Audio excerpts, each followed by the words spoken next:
asalaamaaleykum wa rahmatullah mbokk yi ñu ngi leen di nuyu di leen ziar di ñaan yàlla sunu borom subhanahu wa taala mu nangul ñu suñuy jaam yàlla te jéggal ñu suñuy bàkkaar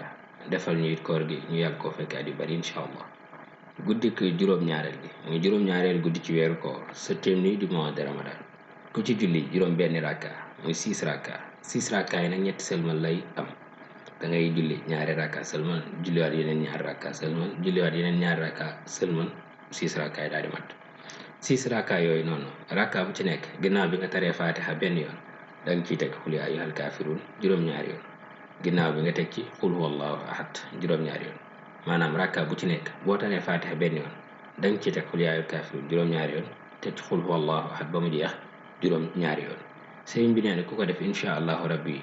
laaye ju ci nekk maanaam aaya bu nekk ci loolu nga doon jàng des na ko ca bindal aw yiw dana mel ne ko saraxe junniy dinaar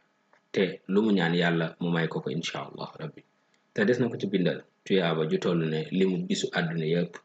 maanaam bis yi am ci àdduna bi yëpp danañ ko bindal lu toll noonu ci ay tuyaaba incha allah xarafu ci nekk aussi des na ko ca tabaxal kër gu rëy ca aljana incha allahu rabbi